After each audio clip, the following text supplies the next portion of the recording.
اب یہ چار چیزیں ہیں: شخصیت، سیرت، شہادت اور ان پر کیے جانے والے اعتراضات۔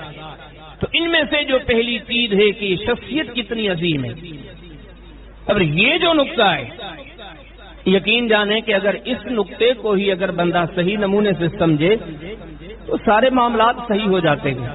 بس شرط یہ ہے کہ انسان کا ضمیر زندہ ہو، دل زندہ ہو، انسان کی فطرت سلیم ہو، انسان کو عقل اور علم صحیح سمت کی طرف لے جائیں۔ سیدنا عثمان کی شخصیت، آپ کا وقار، آپ کی عظمت، آپ کا رتبہ، آپ کا درجہ، آپ کا اعزاز، اگر کوئی بندہ اس چیز کو صرف جان لے، یقین جانے کہ اس بندے پر اعتراض کرتے ہوئے شرم آئے گی کہ اس انسان پر اعتراض۔ اب میں چند چیزیں آپ کے سامنے ان کی ذکر کرتا ہوں جو ان کی عظمت پر دلالت کرتی ہیں، اور ان کے تذکرے سے پہلے میں آپ کے سامنے یہ چیز بھی گزارش کر دوں کہ سیدنا عثمان رضی اللہ تعالیٰ کی نہ صرف فضیلت بلکہ آپ اس بندے کی فضیلت جب کتب حدیث سے سنیں گے، پڑھیں گے، جانیں گے، آپ کو معلوم ہوگا کہ نہ صرف یہ بندہ بڑی بڑی عظمتوں کا مالک ہے، بلکہ اللہ پاک نے اس بندے کے مقدر میں ایسی عظمتیں لکھی ہیں جو خلق میں کسی کے لیے نہیں۔ یہ نہیں کہ نہ صرف محترم ہیں بلکہ ایسے محترم ہیں کہ اپنی عظمتوں میں ان کا کوئی ہمسر نہیں، حتیٰ کہ صحابہ کرام میں بڑی بڑی کبار شخصیات ہیں، ان سے آگے بھی ہیں، ان سے بعد بھی ہیں، لیکن یہ تقسیم تو عرش والے مالک کی ہے۔ ایسی عظیم تقسیم ہے، ایسا عظیم انتخاب ہے کہ اس بندے کی عظمت کے جتنے نکات کے ایک ایک چیز کو آپ جانتے جائیں اور آپ محسوس کرتے جائیں کہ ہاں واقعتاً یہ عظمت جو اس بندے کو رب پاک نے دی ہے، کوئی اس کا ہمسر نہیں، کوئی اس کا ثانی نہیں، یہ چیز کسی کے پاس نہیں۔ سب سے پہلی بات، اب اس موضوع کو شروع کرتے گئے، قرآنی آیات اور احادیث کو لے کے چلتے گئے، ایک ایک چیز کو آپ دیکھتے جائیں، پھر پتا چلے گا کہ یہ انسان کتنا بڑا عظیم ہے۔ سب سے پہلی بات تو یہ ہے کہ اس بندے کے نکاح میں، عقد زوجیت میں، محمد کریم علیہ السلام کی بیٹیاں ہیں۔ بتاؤ مجھے اس اعزاز، اس منصب، اس شان کو کسی ترازو میں تولیں جس کے نکاح میں محمد کریم علیہ السلام کی دو بیٹیاں ہوں، تو یہ کتنا بڑا اعزاز ہے۔ مثالیں ملتی ہیں، چلے جاتے ہیں۔ نبی کریم علیہ السلام نے ایک دینار کو، درہم کو ہاتھ لگایا، صحابی کہتا یہ بھی محترم 75 سال کی عمر میں وفات پاتے ہیں، لیکن پوری عمر تک اس دینار کو ساتھ لے کے چلتے ہیں کہ اس دینار کو رحمت عالم کا ہاتھ لگا گئے۔ نبی کریم علیہ السلام نے کندھے پہ چادر پہنی، صحابی نے ساتھ سمجھا کہ یہ چادر میرا کفن بن جائے۔ نبی کریم علیہ السلام نے برتن میں پانی پیا، انس بن مالک نے اس کو تا حیات کے لیے اپنی الماری میں محفوظ کر دیا۔ جو ذات جس سے لمحے بھر کے لیے کوئی ذات چھو جائے تو لوگ اس کے قریب ہونا سعادت جانتے ہیں، لیکن جس ذات کی دو بیٹیاں، ایک بیٹی دی وفات پا گئی، دوسری بیٹی دی، اور آپ ان چیزوں میں اگر اور آگے چلے جائیں کہ نہ صرف بیٹیاں دی تھیں بلکہ اس نقطے کو آپ اور قریب سے جانیں گے اور قریب سے سمجھنے کی کوشش کریں گے تو آپ کو پتا چلے گا کہ یہاں تو وہ عظمتیں ہیں، کہنا تو درکنار، نظریں اٹھا کر بھی شرمناکی سے خالی نہیں، کہ نبی کریم علیہ الصلوۃ والسلام واحد مثال ملتی ہے۔ نبی کریم علیہ السلام کے زمانے میں 23 سالہ نبوت کا زمانہ، مکمل زندگی ملاؤ تو 63 سال بنتے ہیں۔ مکہ میں، مدینہ میں بہت سارے لوگ وفات پا گئے، بہت سارے مرد وفات پا گئے، بہت ساری عورتیں وفات پا گئیں، لیکن اس 63 سالہ زندگی میں، نبوت کے 23 سالہ زندگی میں ایک مثال ملتی ہے کہ پس پردہ میت کو نہلایا جا رہا تھا اور محمد کریم علیہ الصلوۃ والسلام دوسری طرف نہلانے والوں کی رہنمائی کر رہے تھے کہ اس میت کو احترام سے نہلانا۔ اس میت کے نہلانے کے لیے یہ آداب ہیں، اور یہ بڑی سعادت کی بات کہ نبی کریم علیہ السلام نے اپنی چادر اتاری ہے اور ہاتھ میں پکڑی ہوئی ہے۔ ایک مثال ملتی ہے، صرف ایک مثال، کہ نبی کریم علیہ الصلوۃ والسلام نے چادر لی ہوئی اپنے کندھے کی اور آپ یہ فرما رہے ہیں کہ اس میت کو نہلاؤ، اور جب اس کے کفن پہنانے کی باری آئے تو نبی کریم علیہ السلام اپنی چادر لے کے کھڑے ہیں کہ اس کے کفن میں اس چادر کو بھی شامل کرنا ہے۔ سیرت آپ نے سنی ہوگی، پڑھی ہوگی، نبی کریم علیہ السلام کے نبوت کے 23 سالہ زندگی میں ایسی مثال نہیں ملتی کہ جس کے غسل کے لیے محمد کریم علیہ السلام رہنمائی دے رہے ہیں، جس کے کفن کے لیے نبی کے ہاتھ میں اپنے کندھوں کی چادر ہے، اپنے جسم پہ پہننے والی چادر ہے۔ یہ کس کے لیے سارا اہتمام تھا؟ سیدنا عثمان کی بیوی کے لیے۔ امام بخاری نے صحیح بخاری کے اندر کتاب الجنائز میں 10 ابواب نقل کیے گئے۔ کتاب الجنائز میں میت کو نہلانے کا بیان، کفن پہنانے کا بیان، ان کے بالوں کو سیدھا کرنے کا بیان، مرد ہو تو کیا معاملات ہوں، عورت ہو تو کیا معاملات ہوں۔ پھر آگے اس کی تشریح کرتے ہوئے فتح الباری میں ابن الحجر نے، آگے مزید تشریح کرتے ہوئے ابن عبد البر نے التمہید میں جو معاملات واضح کیے۔ یہ کس کا جنازہ تھا؟ یہ سیدنا عثمان کی بیوی کا جنازہ تھا۔ نبی کریم علیہ السلام نے کبھی ایسے نہیں کیا کہ کس کے گھر آئے ہوں، کسی کی میت کو نہلایا جا رہا ہو اور آپ اس طرح سے محبت کا، شفقت کا، الفت کا اظہار کریں۔ اگر کرتے ہیں تو یہ سارا عثمان کی بیوی کے لیے۔ اور اگلی مثال بھی آپ دیکھیں، بڑے بڑے عظیم لوگ چلے گئے نبی کریم علیہ السلام کے زمانے میں، آپ کے ازواج، آپ کے احباب، آپ کے صحاب۔ اگلی مثال بھی ایک عظیم آتی ہے صحیح بخاری کے اندر کتاب الجنائز کے اندر ایک باب ہے، من يدخل قبر المرأة، اگر کوئی عورت وفات پا جائے تو اس کو دفنانے کے لیے قبر میں کون اترے؟ امام صاحب نے باب قائم کیا، باب قائم کرے، حدیث ذکر کی کہ نبی کریم علیہ السلام کی زندگی کا ایک مثال ملتا ہے۔ اب یہ جس کے گھرانے کی عزت کے، جس کی بیوی کی یہ منزلت و مرتبت کے، جس کے گھرانے سے نبیوں کے سردار کا اتنا گہرا تعلق ہے، جن کو محمد کریم علیہ السلام اتنی عظمت کی نظر سے دیکھتے ہیں، دیکھتے جائیں کہ یہ عظیم ہیں کتنے۔ واحد مثال ملتی ہے، قبر کھودی گئی، میت لائی گئی، اب کچھ ہی دیر میں میت کو قبر میں اتارنا ہے۔ اچانک نبی کریم علیہ السلام نے اعلان کیا، آپ نے فرمایا بتاؤ، هل منكم احد لم يقارف الليلہ، هل منكم احد لم يقارف الليلہ۔ محمد کریم علیہ السلام نے اعلان فرمایا قبر میں کوئی نہ اترے دفنانے کے لیے، اس جنازے کو اتارنے کے لیے کوئی قبر میں نہ اترے۔ پہلے سارے مجمع میں سے مجھے ایک سوال کا جواب دیا جائے، یہ آنے والے کون ہیں؟ سارے صحابہ کرام ہیں جن کے لیے کہیں رب العالمین فرماتے ہیں اولئک ھم الراشدون، یہ ہدایت والے لوگ ہیں۔ کہیں رب تعالیٰ فرماتے ہیں اولئک ھم المؤمنون حقا، یہ سارے کے سارے حقیقی طور پر مومن لوگ ہیں۔ کہیں جن کے لیے مولا کریم نے فرمایا رضی اللہ عنہم ورضوا عنہ، اللہ ان سے راضی ہو گیا، یہ رب سے راضی ہو گئے۔ جن کے لیے کہا جاتا ہے میرے حبیب شاورہم فی الامر، کہ اتنے بڑے عظیم لوگ ہیں حبیب، ان کے ساتھ بیٹھ کے آپ ان سے مشورے لیا کریں۔ جن کے بارے میں رب تعالیٰ نے فرمایا ابس وتولی ان جاءہ الاعمی فما یدریک لعلہ یزکا او یذکر فتنفعہ الذکریٰ۔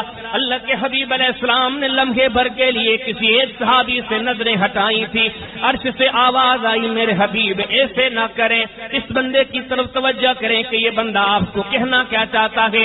اتنے بڑے عظیم لوگ، اتنے عظیم لوگوں میں آج اعلان ہوا، جنازے تو بڑے دفن ہوئے، بڑے مردوں کے، بڑی عورتوں کے، لیکن آج بڑا عظیم جنازہ آیا کہ ایک اعلان ایسا کیا گیا، نبوت کے 23 سالہ زمانوں میں یہ اعلان نہیں کیا گیا۔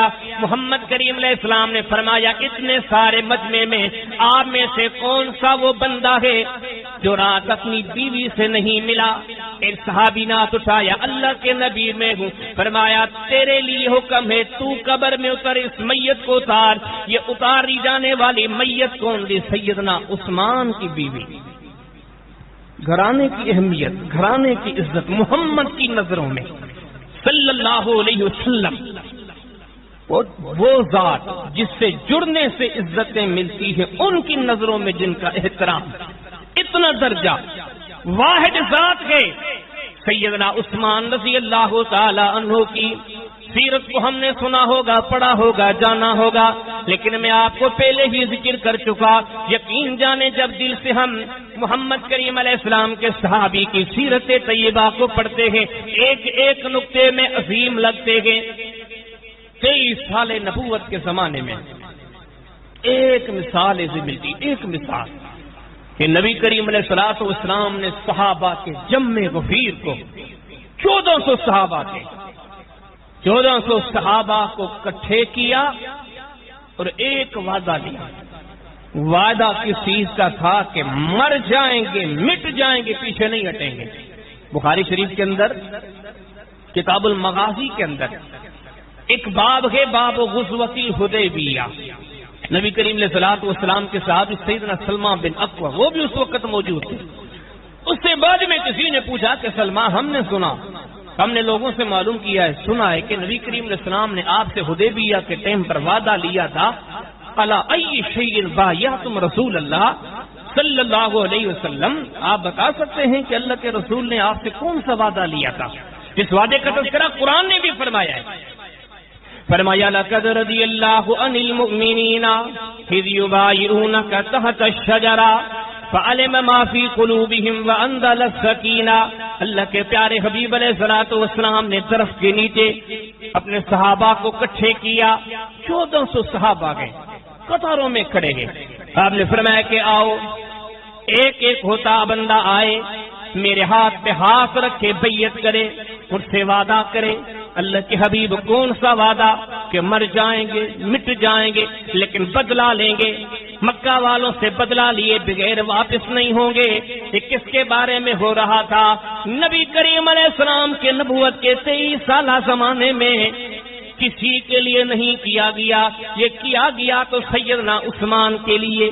پورا پس منظر یہ ہے کہ مکہ میں جیسے ہی اللہ کے حبیب علیہ الصلوۃ والسلام نے، یہ طویل واقعہ اس طرح ہے کہ رسول کریم صلی اللہ علیہ وسلم نے عمرے کا ارادہ کیا تھا، مدینہ سے نکلے، مکہ کے قریب پہنچے، مشرکین مکہ کو معلوم ہوا، انہوں نے قاصد بھیجا کہ آپ مکہ میں داخل نہیں ہو سکتے۔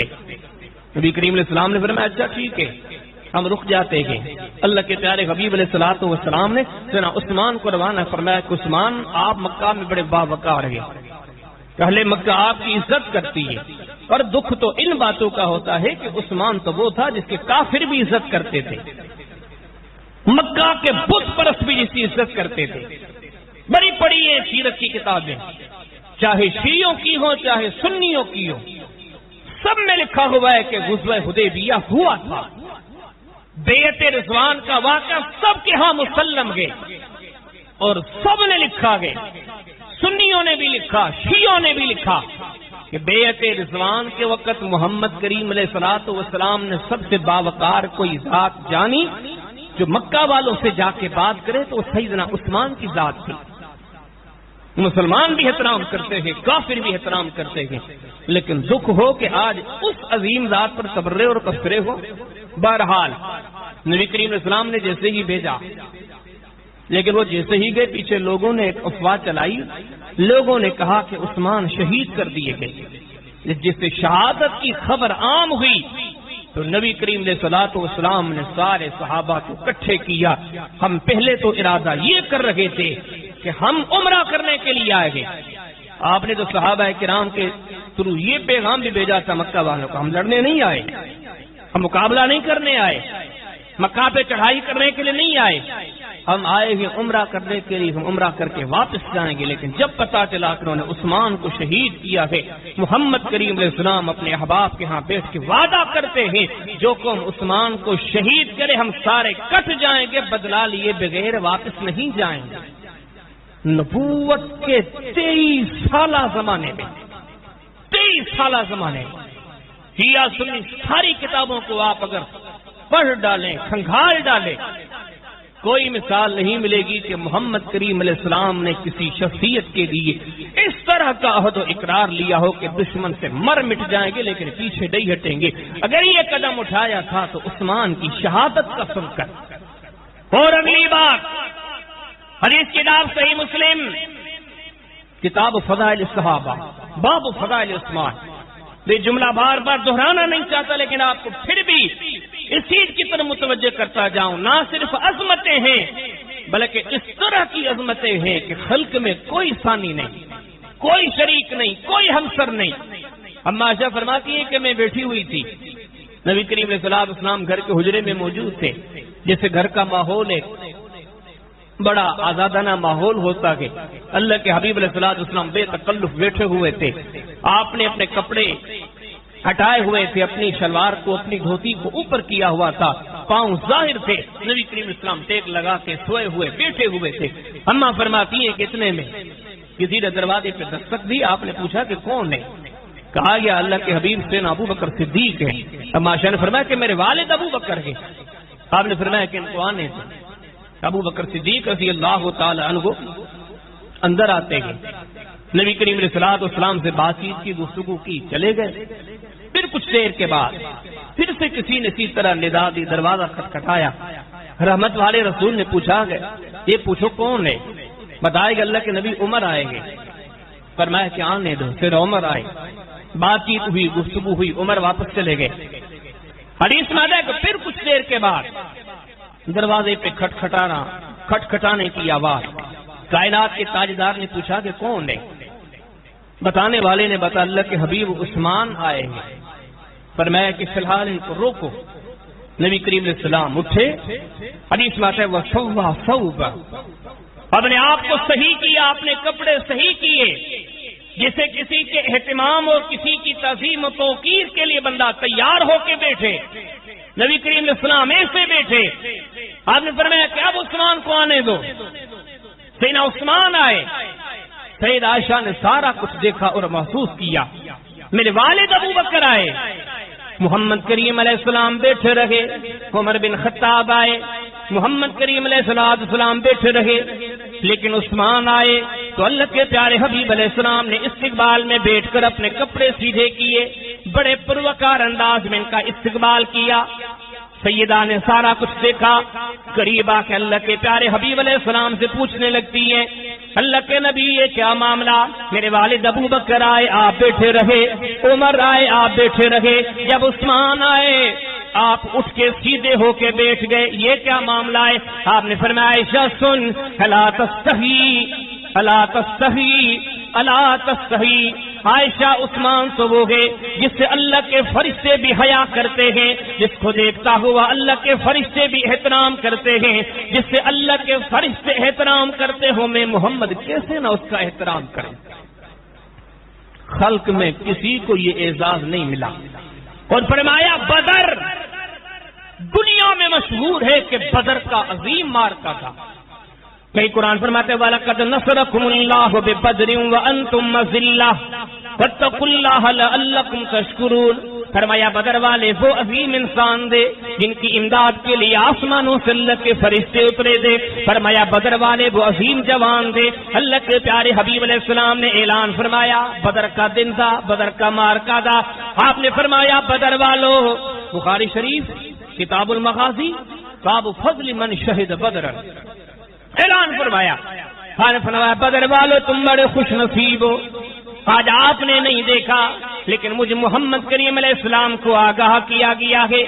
آج رب العالمین نے بدر والوں کی طرف جھانکا، بدر والوں کی طرف رب تعالیٰ نے دیکھا، رب تعالیٰ نے بڑی محبت سے، بڑی الفت سے، بڑے پیار سے بدر والوں کی طرف دیکھنے کے بعد رب تعالیٰ نے اعلان فرمایا ہے قد عفوت لکم، آج جو بدر کے میدان میں آئے ہو اے بدریو جتنے بھی ہو، رب تعالیٰ اعلان فرماتے میں نے سب کو معاف کر دیا۔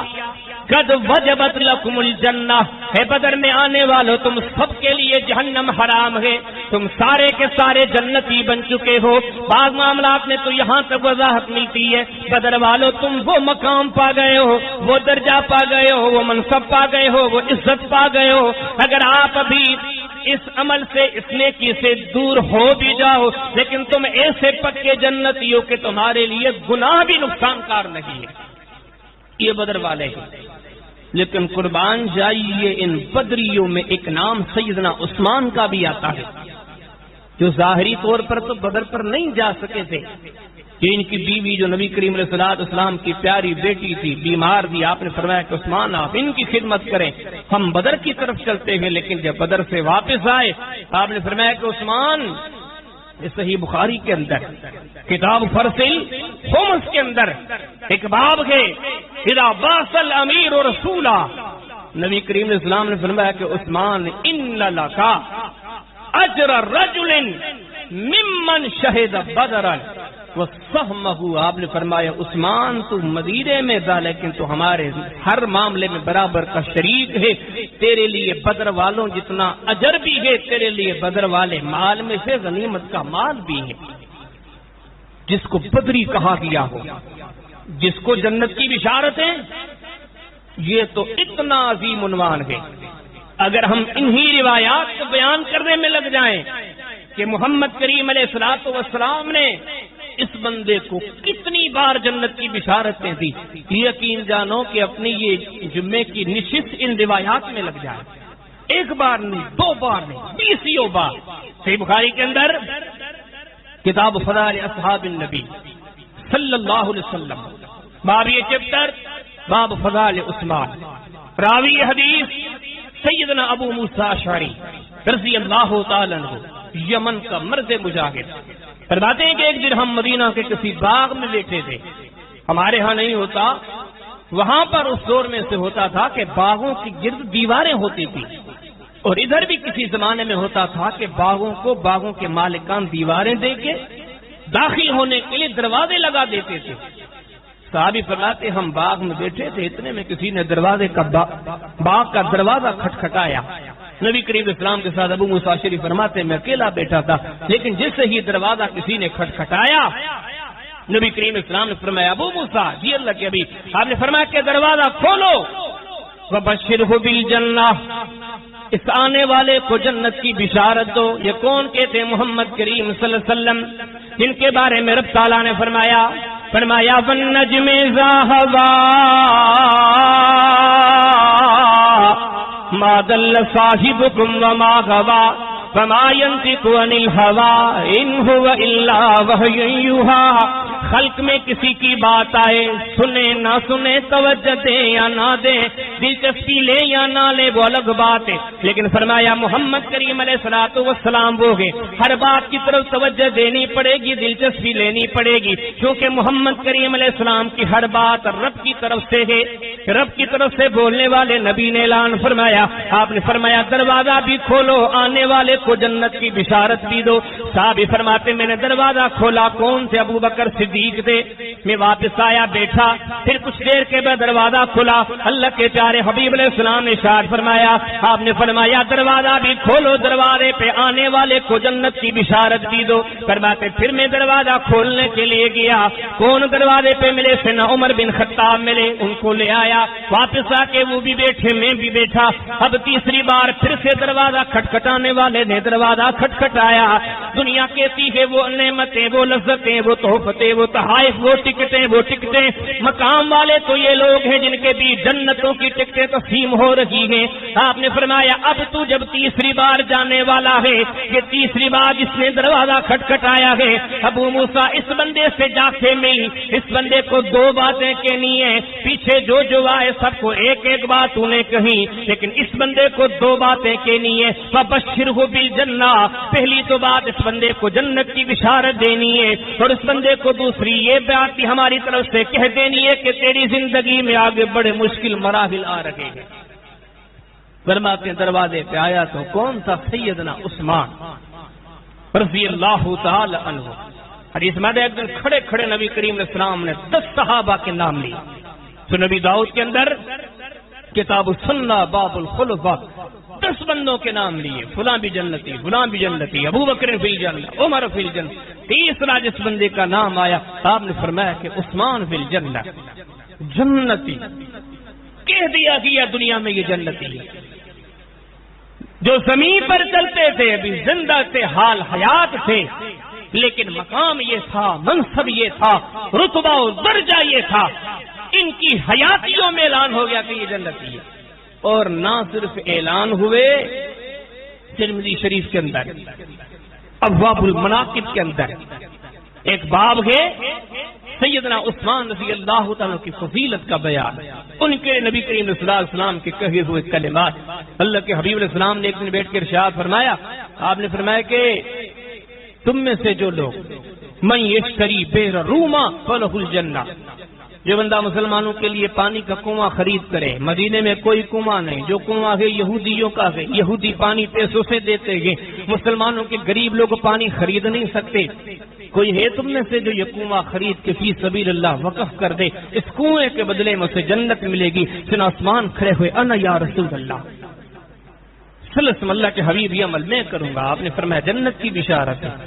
پھر کچھ وقت گزرا، آپ نے فرمایا کب جماعت بڑھ چکی ہے، مسجد نبوی چھوٹی ہے تو اسی کرنی ہے کوئی مسجد نبوی کے قریب والا پلاٹ لے کے اس مسجد میں شامل کر دے، فلہ الجنہ، اس کے لیے جنت کی بشارت دیے دیتے ہیں محمد کریم علیہ السلام کی زبانیں، نبیوں کے، اماموں کے، سرداروں کے، پیشواؤں کے بھی پیشوا، ان کی زبان سے اعلان ہوتا ہے کوئی بدلے میں جنت، واہ عثمان تیرے مقدر کھڑے ہوئے، انا یا رسول اللہ، نبیوں کے تائیدار یہ کام میں کرتا ہوں۔ پھر عثمان نے وہ پلاٹ خریدا، مسجد میں شامل کیا، کائنات کے تائیدار نے کہا عثمان تیرے لیے جنت ہے۔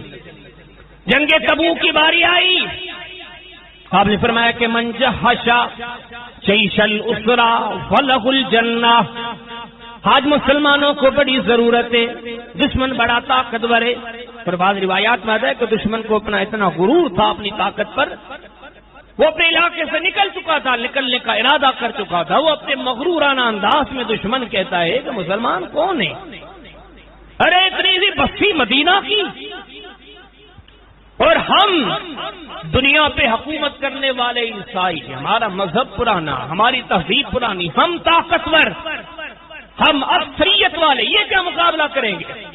اس نے اپنے گھمنڈ اور غرور کی بنیاد پر مدینے پہ حملہ کرنے کا ارادہ کیا، اور کسی نے آ کے نبی کریم علیہ السلام کو اطلاع دی کہ دشمن بڑی طاقت لے کے نکل رہا ہے، کائنات کے تاجدار، اور حدیث میں آتا سخت گرمیوں کا موسم، اور مسلمانوں کے پاس پھل ثمرات کچھ بھی نہیں تھے، کھجور کا فصل تھا لیکن ابھی پکنے کے قریب تھا، فی الوقت کچھ نہیں، مسلمان کمزور، نہ سواریاں نہ کھانے کے سامان، کمزور، معاملات میں مصروف، اعلان ہوا اب ضرورت ہے تمہاری۔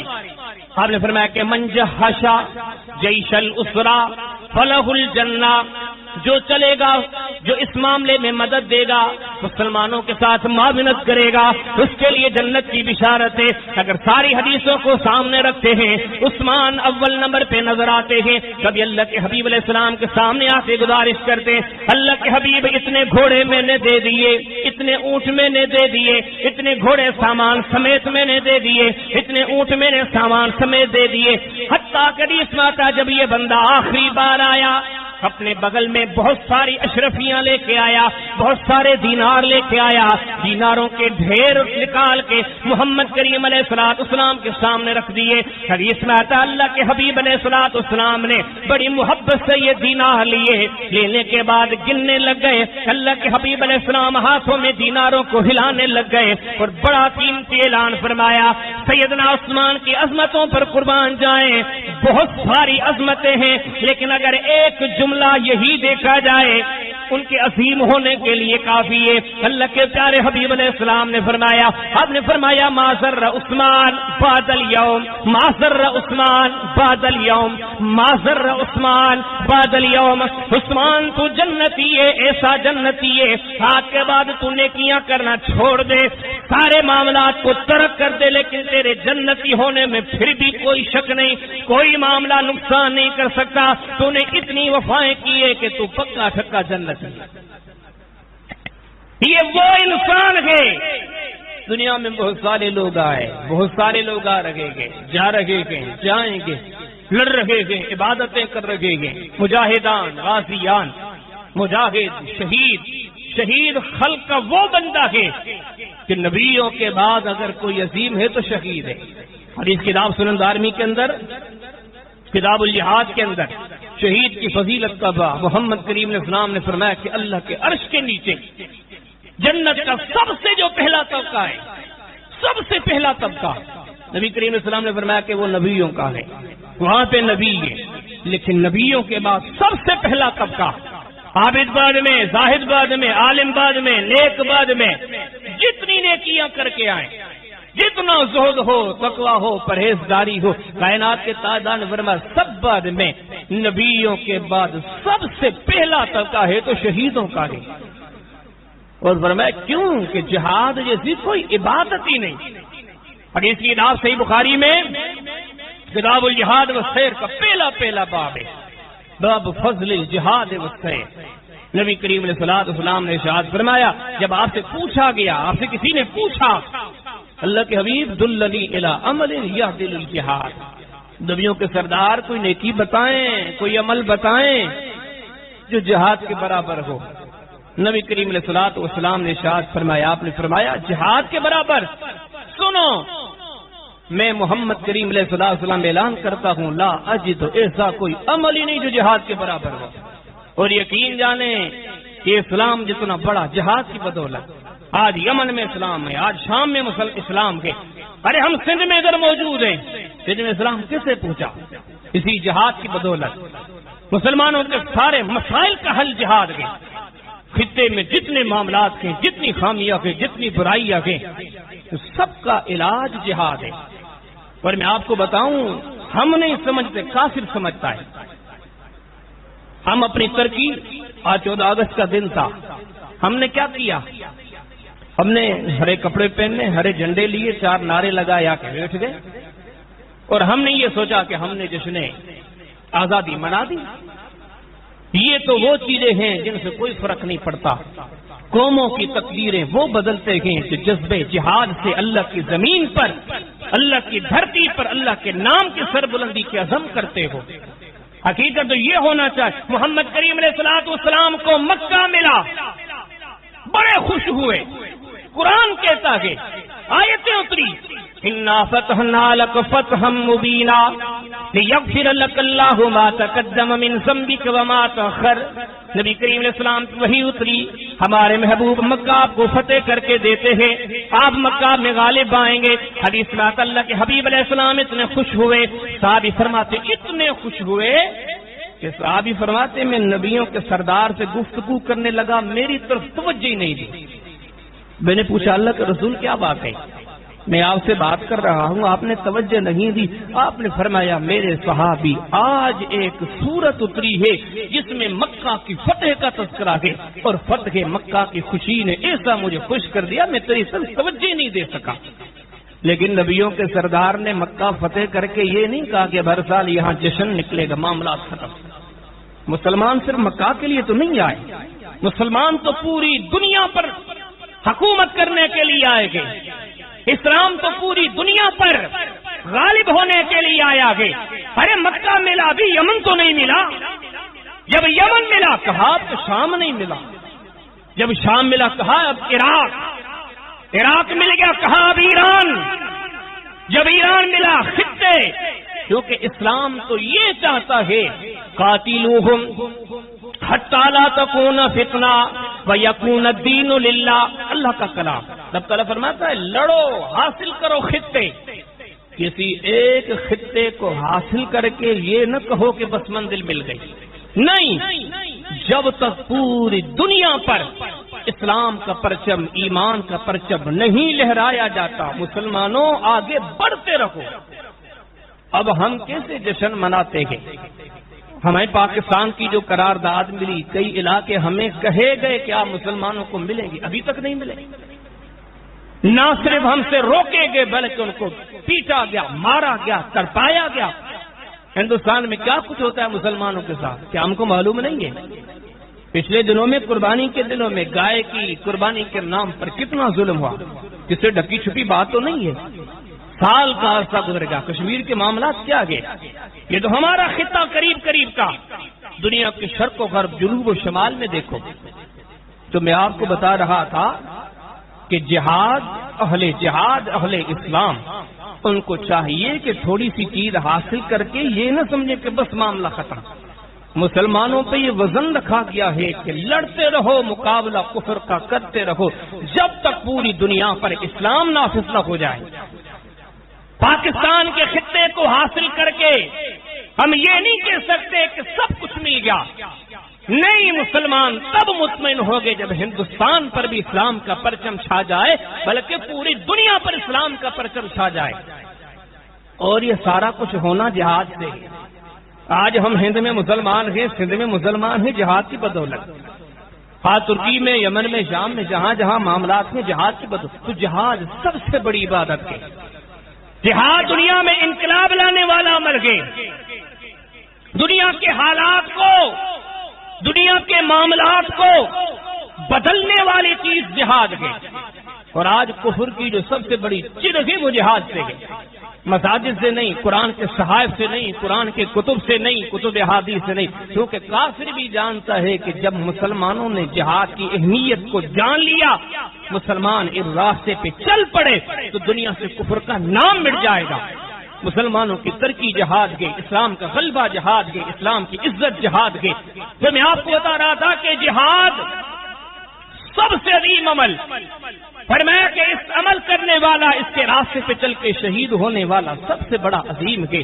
لیکن قربان جائیے آج میں آپ ہم میں سے کوئی شہید ہو، اللہ ہم سب کو شہادت عطا فرمائے، لیکن کیا پتا کہ شہادت قبول ہوئی یا نہیں ہوئی، وہ تو ربی بہتر جانتا ہے۔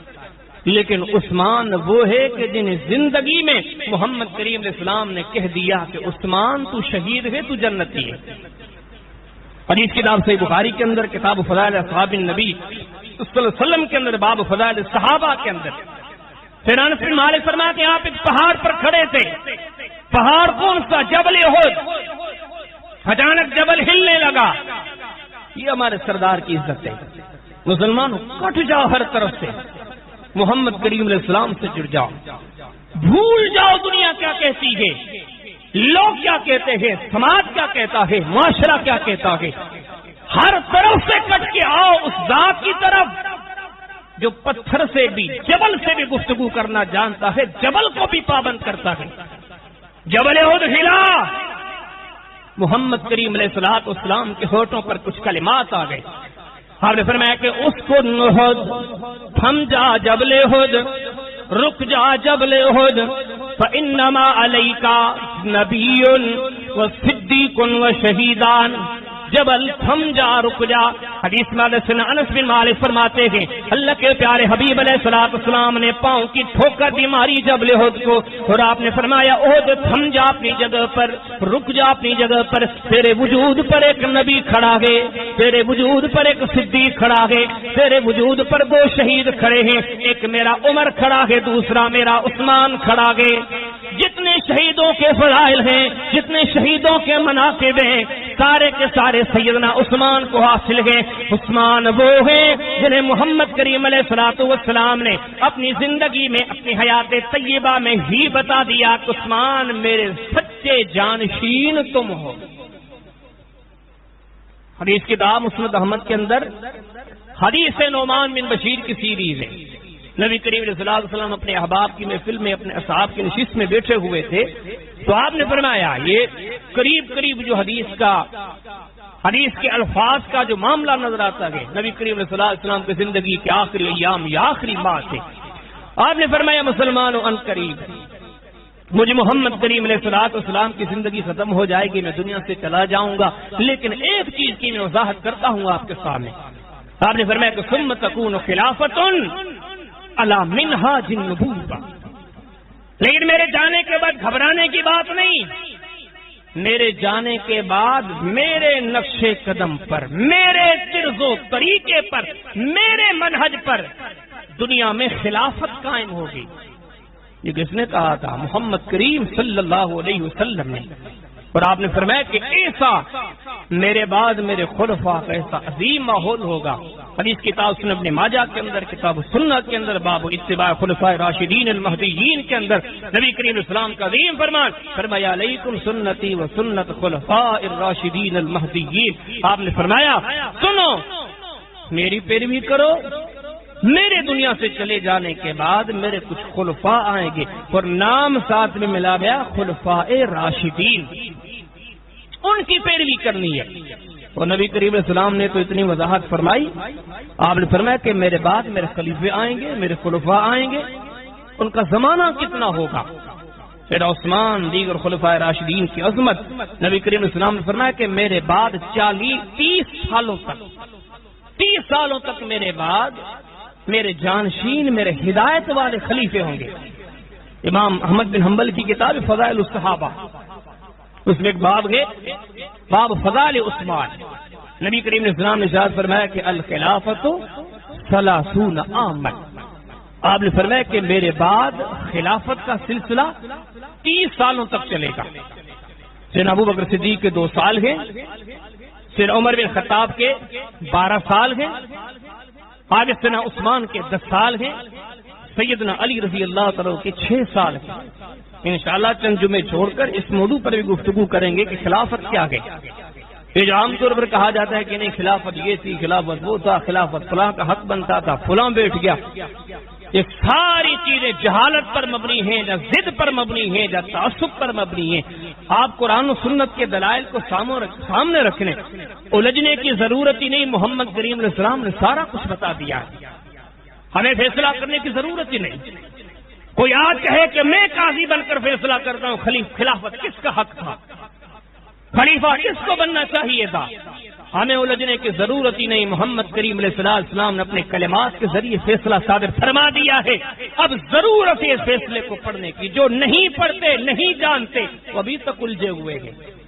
آپ نے فرمایا کہ میرے بعد 30 سال خلافت کا زمانہ ہوگا، خلیفوں کا زمانہ ہوگا. اور فرمایا کہ یہ لوگ ہدایت والے ہوں گے، ایمان والے ہوں گے. اور ان میں سے 30 نمبر آتا ہے سیدنا عثمان کا. عثمان وہ جانشین ہیں محمد کریم علیہ السلام کے، وہ خلیفہ ہیں. اللہ کے پیارے حبیب علیہ السلام نے اپنی زندگی میں کہہ دیا تھا یہ بندہ حق پر ہوگا، میرا خلیفہ ہوگا. اور مزید اگر آگے پڑھیں، آج تو ہم دنیا کے معاملات کو جان کر بڑی تعجب ہوتی ہے. اس وقت ہمارے معاشرے میں اور مسلمانوں کا حال بھی ہمارا یہ ہے، جھگڑے کی بات کو، انتشار کی بات ہو، اختلاف کی بات کو، فساد کی بات ہو، لوگ شوق سے سنتے ہیں. اچھی بات کو، امن والی بات تو لوگ کہتے ہیں ایسے ہی ہے. اب اس وقت آپ دیکھیں، سوشل میڈیا دیکھیں، یوٹیوب دیکھیں، فیس بک دیکھیں، اور مارکیٹوں میں آنے والی کتابیں دیکھیں، اکثر یہی صحابہ کرام پر اعتراضات. ابو بکر نے یہ کیا، عمر نے یہ کیا، عثمان نے یہ کیا، معاویہ نے یہ کیا، فلاں نے یہ کیا، رضی اللہ تعالی عنہم اجمعین. کتنی بے شرمی کی بات ہے. معاشرے میں سچ نظر آتا نہیں، حق نظر آتا نہیں، عدل نظر آتا نہیں، ایمان نظر آتا نہیں. نمازی ملتے نہیں، زکات دینے والے ملتے نہیں، جہاد ختم ہو گیا، ذکر ختم ہو گیا، احساس ختم ہو گیا. ایسے سمجھو کہ دین سارے کا سارا الا ماشاءاللہ الا من رحم ربی، سارے معاملات دنیا میں بگڑ چکے ہیں. ان بگڑے معاملات کو سنوارنے کے بجائے اب مسلمان لگے ہیں صحابہ کرام کی مقدس شخصیات کی عظمتوں کو تولنے میں. یہ ہمارا فرض ہے. قرآن کی کفایت کا معنی ہے، حدیث کے کون سے ٹکڑے کا یہ مفہوم ہے کہ اپنے معاشرے کی برائیوں کو چھوڑ کے ان مضامین کو اپنا موضوع بناؤ. تو فضول چیزیں ہیں. وہ عظیم شخصیت محمد کریم علیہ السلام نے تو زبانی اپنی حیاتی میں پابند کر دیا. پڑھیں صحیح مسلم کتاب المناقب باب مناقب الانصار، فرمایا وَحْسِنُوا مَحَاسِنَهُمْ. یہ کس کا حکم ہے؟ محمد عربی صلی اللہ علیہ وسلم کا. آپ نے فرمایا کہ وَحْسِنُوا مَحَاسِنَهُمْ، میرے صحابہ کا اچھا تذکرہ کرو. فرمایا تجاوزوا عن مسیئاتهم، اگر ان کی زندگیوں میں کوتاہیاں نظر آتی ہیں تو انہیں درگزر کر دو. ہمارے محبوب نے کہا کہ معاملات کو چھوڑ کے ان کی نیکیاں ذکر کرو، اور ہم مسلمان ہیں کہ ان کی نیکیاں چھوڑ کے ان کے معاملات میں پڑے رہتے ہیں. لیکن کوئی کس سے پوچھے کہ اس کا دین سے کیا فائدہ ہے؟ کسی کو 100 سال عمر دی جائے. صحابہ کرام کی شخصیات کے عیوب کو اچھال کر میں آپ سے پوچھتا ہوں، اس سے دین کا کیا فائدہ ہے؟ اس سے مسلمانوں کا کیا فائدہ ہے؟ فائدہ تو اس بات کی طرف ہے کہ ہم اپنے آپ کو سنواریں، اپنے معاشرے کو سدھاریں، اپنی برائیوں کو سنواریں، اپنے عقائد کو سنواریں، اپنے نظریات کو سنواریں. لیکن جب معاملہ بگڑ گیا، شیطان ساری برائیاں لے کر آیا، تو وہاں پر صحابہ کرام کے بیچ کے تبصرے اختلافات. انشاءاللہ موقع ملا تو آگے چل کر چند نشستیں اس عنوان پر بھی رکھیں گے، مشاجرات صحابہ، اختلافات صحابہ. وہ اختلاف کیا تھے، کیسے تھے، اور آج ان کو کیا سے کیا بنایا گیا. تو بہرحال وہ سارے لوگ کے سیدنا عثمان کے بارے میں کہ ان کے زمانے میں یہ ہوا، ان کے زمانے میں وہ ہوا، ان سے فلاں نے اختلاف رکھا، ان سے فلاں نے اختلاف رکھا، فلاں اس کے مد مقابل حق پر تھا، فلاں اس کے مد مقابل حق پر تھا. میں کہتا ہوں یہ ساری باتیں جہالت پر مبنی ہیں. وہی لوگ کہتے ہیں جنہوں نے دل سے نہ قرآن کو پڑھا ہے نہ جنہوں نے دل سے محمد کریم علیہ السلام کے فرمان کو پڑھا ہے.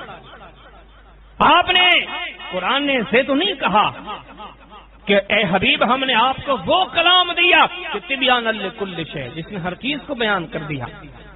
یہ دین اللہ تعالیٰ نے ایسے نہیں کہا کہ الیوم اکملت لکم دینکم، مسلمانوں تمہارا دین مکمل گئے. دین واقعتاً مکمل گئے. کوئی پڑھے ان سارے مسائل کا حل موجود ہے. سیدنا عثمان رضی اللہ تعالیٰ عنہ نبی رحمت کے دنیا سے جانے کے بعد جتنے اختلاف ہوئے، ارے دنیا سے کیوں پوچھتے ہیں ہم؟ بے سند تاریخ کی کتابیں، قبری نے کہا، قرطبی نے کہا، یعقوبی نے کہا، فلاں نے کہا، ارے سب کو چھوڑو، آؤ دیکھیں محمد کیا کہتا ہے صلی اللہ علیہ وسلم. اپنی حیاتی میں کہہ دیا کہ میرے بعد معاملات ہوں گے، کوئی انکار نہیں، لیکن ہر موڑ پر میرا عثمان حق پر ہوگا. حدیث کی راہ فضائل الصحابہ، احمد بن حنبل ایک باب قائم کرتے ہیں، باب فضائل عثمان. سیدنا ابو بکر سیدنا ابو ہریرہ رضی اللہ تعالی عنہ فرماتے ایک دن میں نبی کریم صلی اللہ علیہ وسلم کے ساتھ چل رہا تھا. آپ نے فرمایا ابو ہریرہ میں نے عرض کیا جی اللہ کے پیارے حبیب صلی اللہ علیہ وسلم. آپ نے فرمایا سن ابو بکر تکون بعدی فتنۃ و اختلاف، میرے بعد دنیا میں فتنے ہوں گے، میرے دنیا سے جانے کے بعد دنیا میں اختلافات پیدا ہوں گے. سیدنا ابو ہریرہ فرماتے ہیں دربار والوں نے، مجلس والوں نے، ساتھ چلنے والے صحابہ نے پوچھا ملنا یا رسول اللہ صلی اللہ علیہ وسلم، اللہ کے حبیب اگر آپ کے جانے کے بعد دنیا میں اختلافات پیدا ہوں، اے نبیوں کے تاجدار بتائیں ہم کہاں جائیں، ہم کس کس کے پیچھے چلیں، ہم کہاں سے رہنمائی لیں. حدیث میں آتا اللہ کے پیارے حبیب علیہ الصلوۃ والسلام نے فرمایا علیکم بالامین و اصحابہ، ایک نیک بندے کا بتا کر جاتا ہوں، ان کے ساتھیوں کا بتا کر جاتا ہوں، آپ ان کے ساتھ مل جانا کیونکہ یہ بندہ ہر دور میں حق پر ہوگا. سیدنا ابو ہریرہ فرماتے میں دیکھ رہا تھا مجلس میں دور سے نہ عثمان بن عفان بیٹھے تھے، محمد کریم علیہ السلام کی انگلی سے اشارہ ہوا وہو یشیر الی عثمان، اللہ کے پیارے حبیب علیہ الصلوۃ والسلام نے سیدنا عثمان کی طرف اشارہ فرمایا مسلمانوں میرے بعد جب فتنے پیدا ہوں تو اس مرد مجاہد کے ساتھ مل جانا، یہ بندہ حق پر ہوگا. مسند احمد حدیث مرہ البحثی، یہ سیری سے پوری فصل گئے بحث گئے. امام صاحب حدیث لائے اللہ کے پیارے حبیب علیہ السلام کے صحابی سیدنا مرہ بیان فرماتے ہم سفر میں تھے، سفر میں چل رہے تھے، اصحاب کی جماعت تھی، نبی کریم علیہ السلام کے ساتھ میں بھی کھڑا تھا. نبیوں کے امام نے، نبیوں کے سردار نے، نبیوں کے تاجدار نے ارشاد فرمایا، آپ نے فرمایا میرے بعد فتنے ہوں گے، بڑے بڑے فتنے اٹھیں گے. نبی کریم علیہ السلام نے مثال دی، آپ نے فرمایا بیل کی سینگوں کی طرح ایسے ایسے آپ کو اتنے فتنے نظر آئیں گے. یہاں پر بھی صحابہ کی جماعت نے بھی سوال کیا اللہ کے پیارے حبیب ہمیں بتلائیں جب ایسے حالات ہوں، ایسے معاملات ہوں، جب ایسے فتنہ رونما ہو جائیں، محمد کریم علیہ السلام ہم کہاں پر جائیں، ہمیں کس طرف راہ مستقیم ملے گی، کس کو اختیار کرے. حدیث میں آتا ہے اللہ کے پیارے حبیب صلی اللہ علیہ وسلم نے جب یہ بات کی تھی، ایک بندہ سامنے سے گزرتا ہوا جا رہا تھا، جس بندے کے سر پر کپڑا تھا، کہ صحابہ کی جماعت چل رہی ہے، لیکن ایک بندہ تھوڑا دور نظر آیا جس کے سر پر کپڑا تھا. اللہ کے پیارے حبیب علیہ السلام نے ارشاد فرمایا، آپ نے فرمایا یہ بندہ ہے، اس بندے کو نوٹ کرو، اس بندے کو نوٹ کرو، اس بندے کو نوٹ کرو. جب میرے بعد دنیا میں فتنے پیدا ہوں، جب میرے بعد دنیا میں انتشار پیدا ہو، جب میرے بعد دنیا میں اختلاف پیدا ہو، یہ بندہ حق پر ہوگا، اس بندے کے ساتھ ہی حق پر ہو گئے. صحابی مرہ فرماتے ہیں یہ سوچ کر میں دوڑ پڑا، اس بندے کی طرف میں قریب جا کے دیکھا، یہ تو عثمان بن عفان تھے، میں واپس لوٹا اللہ کے حبیب یہ تو عثمان ہیں کہ آپ انہی کے بارے میں ارشاد فرما رہے تھے. حدیث میں آتا صحابی فرماتے ہیں اللہ کے پیارے حبیب علیہ السلام نے فرمایا ہاں میں اسی کے بارے میں فرما رہا تھا, میرے بعد جتنے بھی فتنے پیدا ہوں گے میرا عثمان حق پر ہوگا. تیسری حدیث بتاؤ, حدیث کے نام مسند احمد. امام صاحب نے ایک فصل قائم کی ہے, بحث قائم کی, کعب رضی اللہ تعالیٰ عنہ کی حدیث کے مختلف طرق کو جب اکٹھے کرتے ہیں تو ایک بار ایسے ہوا تھا کہ سیدنا معاویہ کے زمانے میں, جیسے آج کل بھی ہوتا ہے نا عالمی لیول پر مسلمانوں کی کانفرنس ہے, اللہ کرے یہ دن آئیں مسلمانوں میں یہ اتفاق ہو, یہ اتحاد ہو, مسلمان اسلام کا سوچیں, مسلمانوں کا سوچیں. آج کل تو سوچتے سب ہیں لیکن اپنے مفاد, اپنے مقصد, اپنی غرض و غایت, اپنی حرص, اپنی طمع, اپنی ہوس. اللہ کرے وہ دن آئے, اللہ تعالیٰ مسلمانوں کو ایسے قائد عطا فرمائے جو اسلام کا سوچیں, جو مسلمانوں کا سوچیں. وہ دن تھا, وہ دن تھے شام میں, فلسطین میں ایسے پروگرام منعقد ہوئے جہاں پہ مسلمانوں کے بڑے بڑے چیتا چنے ہوئے لوگ اکٹھے ہوئے لوگوں کو دین بتانے کے لیے.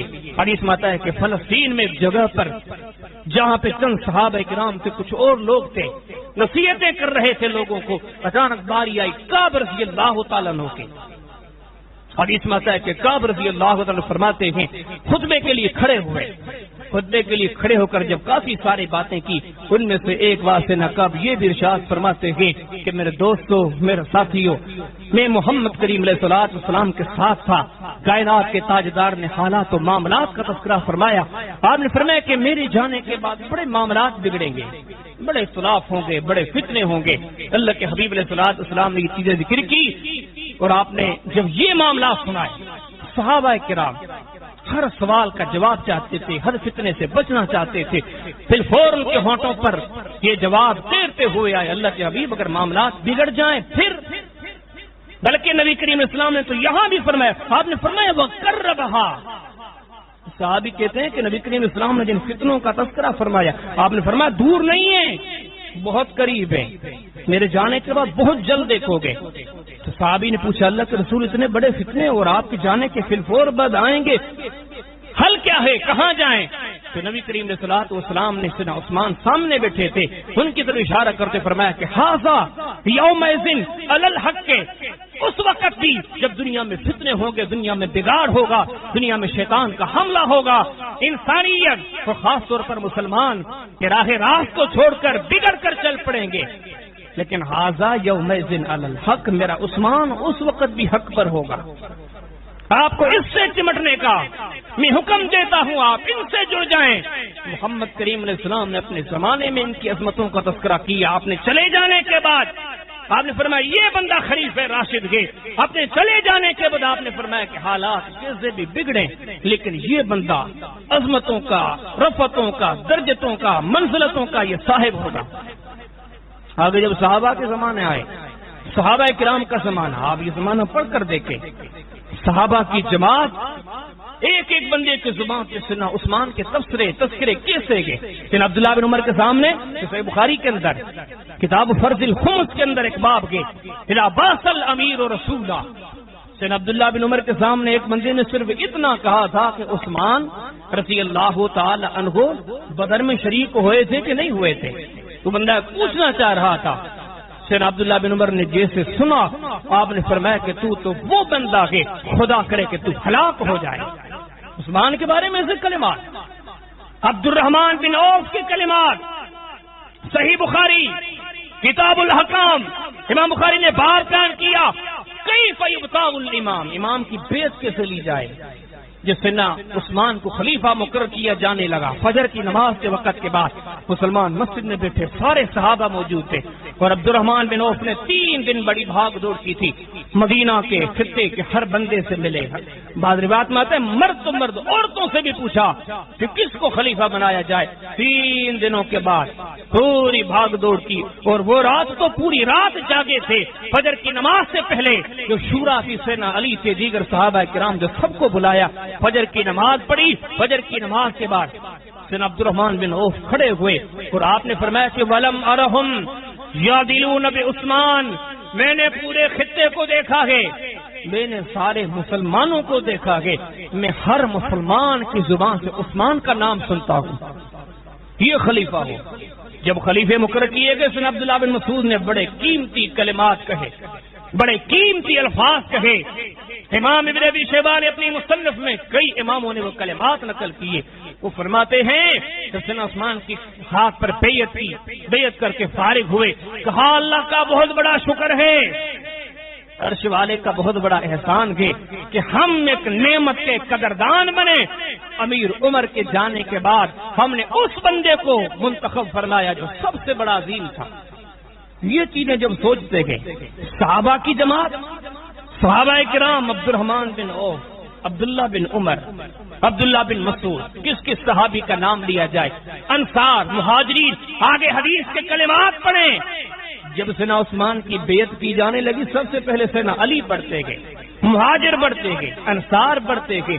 جن کی شان اور توزین کا تذکرہ عرش والا کرے، جن کی تعظیم کا تذکرہ محمد کریم علیہ السلام کرے، جن کی عظمتوں کے ترانے سارے صحابہ کی زبانوں پر ہوں، ان کے لیے ابھی کا کوئی بندہ چار اردو کی کتابیں پڑھ کے بولے کہ اس نے یہ کیا، اس نے وہ کیا، میں تو یہی کہتا ہوں یہ ڈوب مرنے کا مقام ہے۔ کیا محمد کی بات پر اعتماد نہیں صلی اللہ علیہ وسلم؟